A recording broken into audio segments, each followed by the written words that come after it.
Hello दोस्तों, आप सभी का फिर से एक नए वीडियो में स्वागत है। तो आज की इस वीडियो में हम अर्धवार्षिक परीक्षा 2022-23 के विज्ञान विषय को हल करने वाले हैं, जो कि विज्ञान का पेपर है, वो भी रियल पेपर है।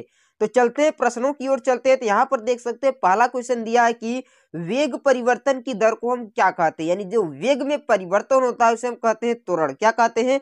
त्वरण। यानी वेग परिवर्तन की दर को त्वरण कहते हैं v minus u upon t के अंदर। v minus u upon del t होता है, यानी वेग परिवर्तन की दर को हम त्वरण कहते हैं। तो ऑप्शन नंबर ए क्या हो जाएगा?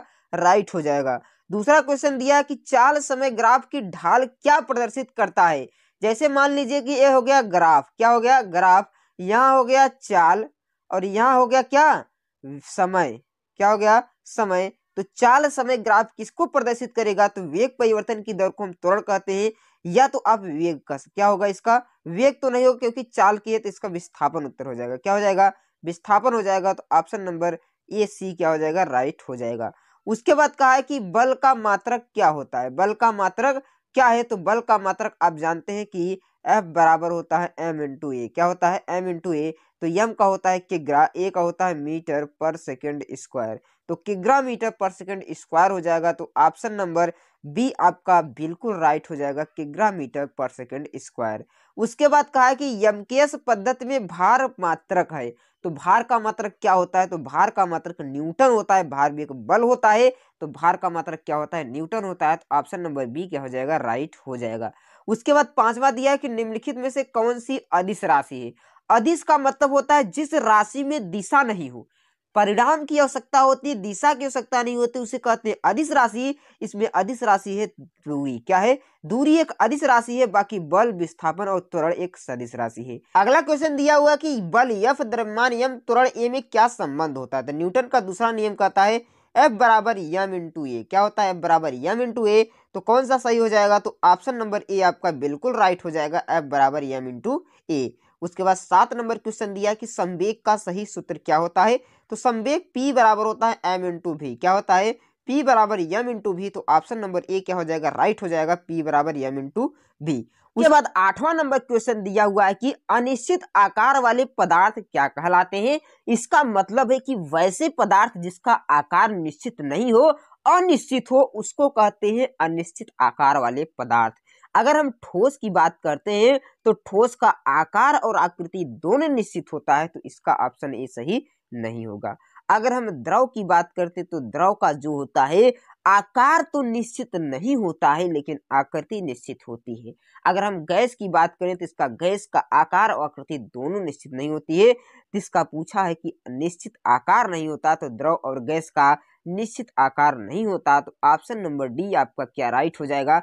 बिल्कुल राइट, ऑप्शन डी आपका सही है। उसके बाद अगला क्वेश्चन दिया हुआ है कि जल में नमक का विलय करने से क्या बनता है। यानी जल में अगर हम नमक को मिला देते हैं, जैसे जल हो गया, अगर इस जल में हम नमक को डाल देते हैं तो नमक जो है विलीन हो जाता है, मिश्रित हो जाता है। इसको कहते हैं हम समांगी मिश्रण। कौन सा मिश्रण कहते हैं? समांगी मिश्रण कहते हैं। तो ऑप्शन नंबर ई क्या हो जाएगा? राइट हो जाएगा। उसके बाद 10वां नंबर क्वेश्चन दिया हुआ है कि सोडियम का प्रतीक क्या होता है। तो सोडियम का प्रतीक होता है Na। क्या होता है? Na। तो ऑप्शन नंबर ए क्या हो जाएगा? राइट हो जाएगा। जो पोटेशियम के है इसको कहते हैं पोटेशियम, इसको कहते हैं मैग्नीशियम, इसको कहते हैं नियान। उसके बाद अगला 11 नंबर क्वेश्चन दिया हुआ है कि 300 डिग्री तापमान, 300 केल्विन तापमान को सेल्सियस में बदलना, तो आपको एक सूत्र याद करके रखना है, C बराबर K माइनस 273। क्या होता है? C बराबर K माइनस 273। तो C बराबर K का मान दिया 300 केल्विन। कितना? 300 केल्विन माइनस 273। जब आप 300 केल्विन में से 273 को निकालेंगे तो आएगा 27 डिग्री सेल्सियस। कितना degree? 27 degree. Option number D आपका क्या हो जाएगा? बिल्कुल राइट हो जाएगा। इसका उत्तर क्या हो जाएगा? ऑप्शन नंबर डी क्या हो जाएगा? राइट हो जाएगा। उसके बाद अगले क्वेश्चन की ओर चलते हैं। तो अगला क्वेश्चन यहाँ पर आपने दिया है कि निम्नलिखित में से तत्व कौन सा नहीं है। आपको तत्व नहीं है, जिंक की बात करते हैं, जिंक है, जस्ता जेडेन होता है, ऑक्सीजन का O होता है, ब्रोमीन का Br, ये सभी तत्व है। लेकिन कागज क्या है? एक तत्व नहीं है। कागज क्या है? एक तत्व नहीं है। तो ऑप्शन नंबर बी क्या हो जाएगा? राइट हो जाएगा। उसके बाद अगला क्वेश्चन दिया हुआ है कि निम्नलिखित में से कौन सा टिंडल प्रभाव को प्रदर्शित करता है। टिंडल प्रभाव को आपको बताना है किसमें प्रदर्शित करता है। तो जो नमक स्टार्च का विलयन होता है और ये क्या करता है, और दूध भी क्या होता है, विलियन टिंडल प्रभाव को प्रदर्शित करता है। तो ऑप्शन नंबर डी आपका क्या हो जाएगा, राइट हो जाएगा। उसके बाद अगला क्वेश्चन दिया है कि प्लास्टिड होते हैं, तो प्लास्टिड जो होते हैं क्लोरोप्लास्ट, क्रोमोप्लास्ट, ल्यूकोप्लास्ट तीनों होते हैं, तो ऑप्शन नंबर डी क्या हो जाएगा, राइट हो जाएगा। उसके बाद अगला क्वेश्चन दिया हुआ है कि कोशिका की खोज करने वाले वैज्ञानिक कौन थे, तो कोशिका की खोज रॉबर्ट हुक ने किया था। किसने किया था, रॉबर्ट हुक ने कोशिका की खोज किया था, जबकि रॉबर्ट ब्राउन ने केंद्रक की खोज किया था। किसकी खोज, केंद्रक की खोज रॉबर्ट ब्राउन ने किया था। उसके बाद है कि अस्थि किस प्रकार का ऊतक होता है, तो जो अस्थि होता है एक कनेक्टिव टिश्यू यानी संयोजी ऊतक होता है, तो ऑप्शन नंबर बी क्या हो जाएगा, राइट हो जाएगा। उसके बाद ये राइबोसोम का कार्य क्या होता है, तो राइबोसोम का कार्य होता है प्रोटीन का संश्लेषण करना, तो ऑप्शन नंबर सी क्या हो जाता है, राइट उत्तर आपका हो जाता है। उसके बाद है कि सबसे लंबी कोशिका होती है, तो सबसे लंबी जो कोशिका होती है हमारे शरीर की, तो तंत्रिका कोशिका यानी न्यूरल सेल्स होती है, तो ऑप्शन नंबर सी क्या हो जाएगा, राइट हो जाएगा।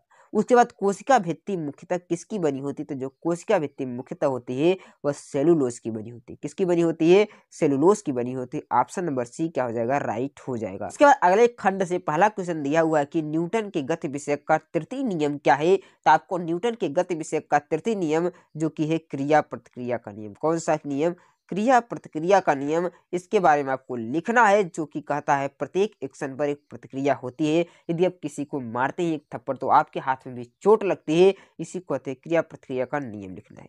उसके बाद अगला क्वेश्चन दिया हो कि एक बस की गति 5 सेकंड में 80 किलोमीटर पर घंटा से घटकर 60 किलोमीटर पर घंटा हो जाती, तो बस का त्वरण आपको ज्ञात करना है। तो वेग परिवर्तन की दर को त्वरण कहते हैं, तो वेग में परिवर्तन कितना हो उसको ज्ञात करें। तो वेग परिवर्तन आप ज्ञात करेंगे 60 माइनस 80, 80 में से 60 जाएगा तो -20 आएगा। या किलोमीटर पर घंटा में है तो आप तो मीटर पर सेकंड में चेंज करने के लिए क्या करेंगे, इसमें 5/18 का भाग दे देंगे। ये आपका हो जाएगा 20 गुणे 5/18, ये आपका हो गया वेग। अब आपको त्वरण ज्ञात करना है, तो उस बटे समय होगा, तो इसमें आप समय का भाग देंगे, समय 5 सेकंड है तो 5 से भाग देंगे, 5 5 कट जाएगा तो 20/18 आ जाएगा। कितना आ जाएगा, -20/18, ये बराबर -20/18। इसको आप कटा देंगे, 2 से कटाएंगे तो 9 आएगा, 2 से कटाएंगे तो 10 आएगा, यानी 10/9। कितना, 10/9 यानी 1.1 माइनस में 1.1 मीटर पर सेकंड स्क्वायर इसका आपका त्वरण आ जाएगा। तो आप इस तरह से इसको लगा सकते हैं। उसके बाद दीर्घ उत्तरी क्वेश्चन दिया है कि न्यूटन के गति विषयक का द्वितीय नियम आपको सिद्ध करना है, F = m/a। बिल्कुल साफ बात है, यहाँ पर दिया भी है। उसके बाद अथवा आप ये भी कर सकते हैं, दूरी और विस्थापन को परिभाषित कर दीजिए और इसमें अंतर दे दीजिए। अब खंड ख से दिया उपखंड से, तो निम्नलिखित में से क्या करना है, हमें इत्र की गंध दूर बैठे पहुंच जाती है, क्यों पहुंच जाती है, तो विसरण के कारण पहुंच जाती है, इसको आपको लिखना है।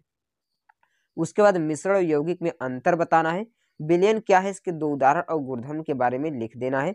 और यहाँ पर आपको टिप्पणी भी कर सकते हैं कोलाइडी विलयन का और संपीडियता का, बहुत आसान तरीके से। लघु उत्तर यहाँ पर दिया, पैरेकाइना, पैरेन्काइमा ऊतक स्थित होते हैं। कोशिका में कौन सा अंदर बिजली घर कहा जाता है, माइटोकॉन्ड्रिया कहा जाता जानते हैं।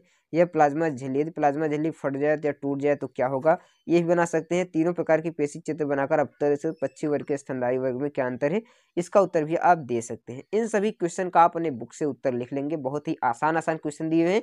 इसका उत्तर बहुत छोटे छोटे होते हैं, इसको आप आसान तरीके से याद कर सकते हैं, उस चित्र को बना भी सकते हैं। जैसा मैंने आपको बताया बिल्कुल सिंपल क्वेश्चन थे सभी। आशा करता हूं कि आज की वीडियो आपको समझ में आई होगी। अगर वीडियो समझ में आए तो वीडियो को लाइक कर दीजिएगा, चैनल पर नए हैं तो चैनल को सब्सक्राइब जरूर कीजिएगा। अब मैं मिलता हूँ नेक्स्ट वीडियो में, तब तक के लिए गुड बाय।